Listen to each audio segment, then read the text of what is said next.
Aunque pasan y pasan los años, hay historias que se vuelven inmortales. Leyendas que quizás escuchaste por parte de tu abuelo o tu madre, que te quedaron dando vueltas en la cabeza.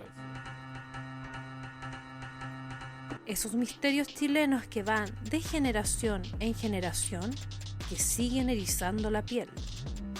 Somos Vanessa Fuica y Jorge Drouillas, unos amantes de la historia y todo lo oculto detrás de ella. Y esto es En la noche te acordarás.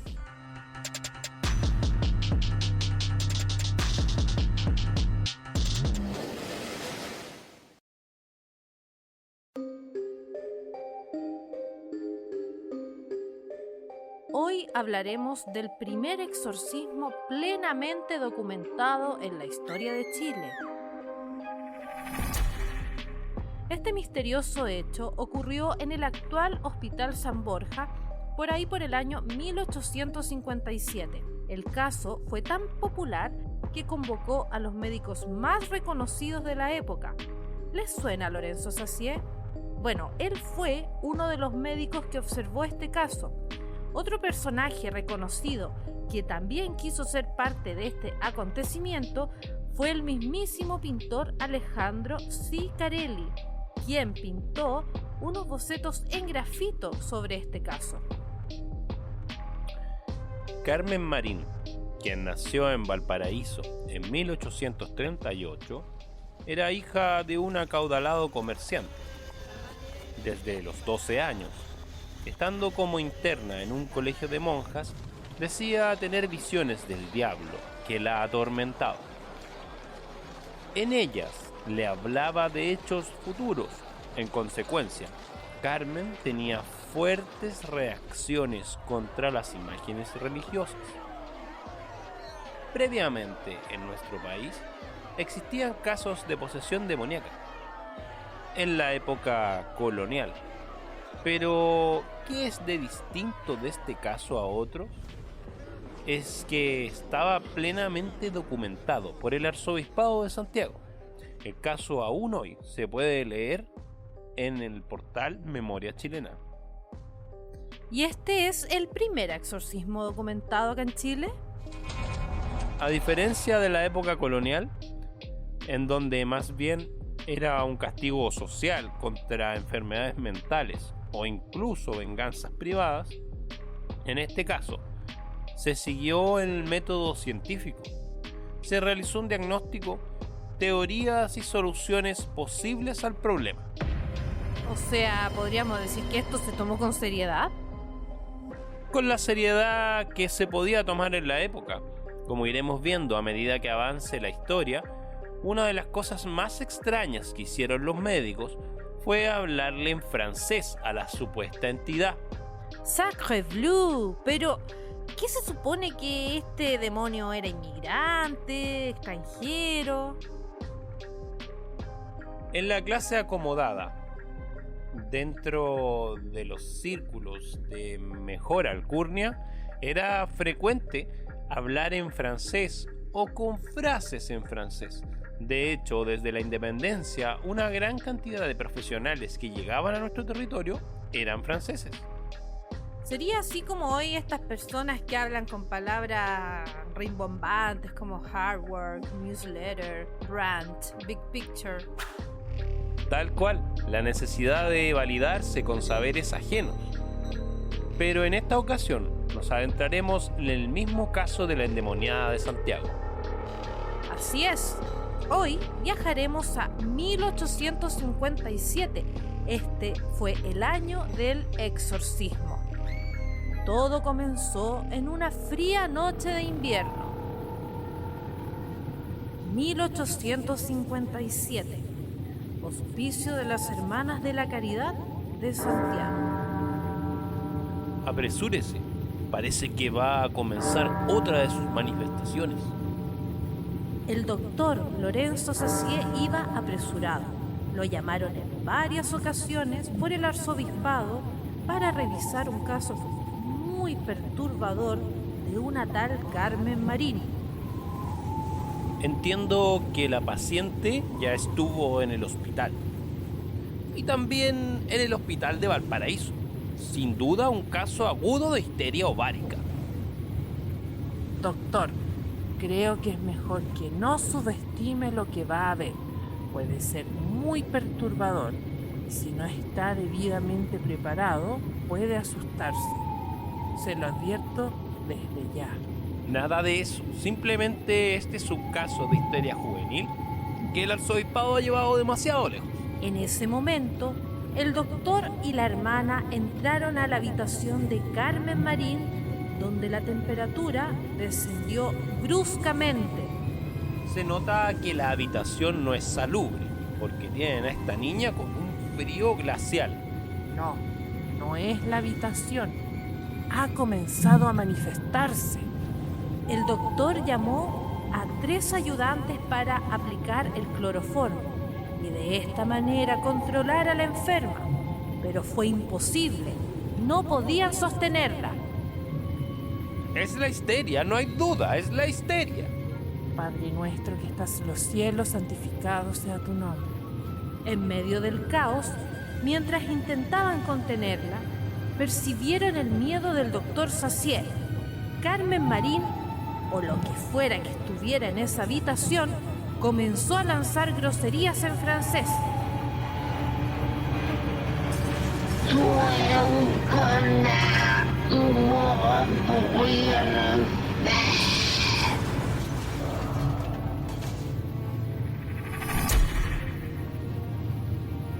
En un momento, una de las enfermeras que la visitó se agitó terriblemente. Levantó el pecho de un modo extraordinario. Formó un gran ruido con los líquidos que había en su estómago. Y cuando el evangelio iba en más de la mitad, dobló su cuerpo, abrió cuanto pudo la boca, tomó un aspecto verdaderamente horripilante y los cabellos se le erizaron. En una palabra, no parecía una criatura humana. Estoy muy ocupado para este acto de vagaité.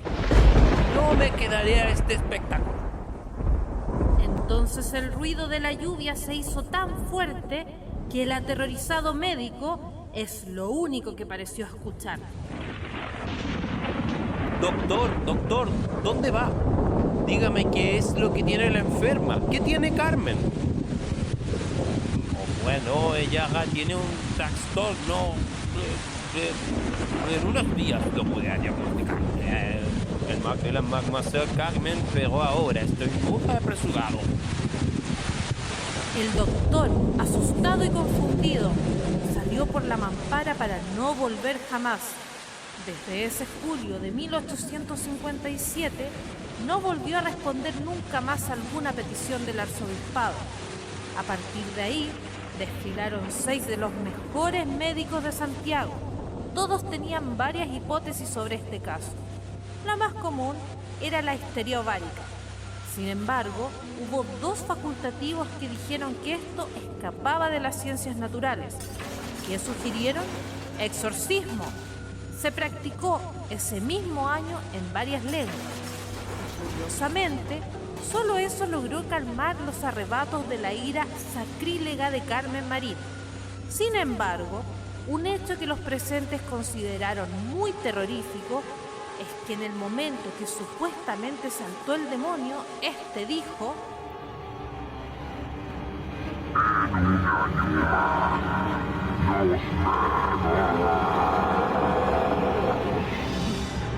Volvemos al presente y tengo una pregunta para ti, Jorge. ¿Qué pasó con el doctor y con Carmen?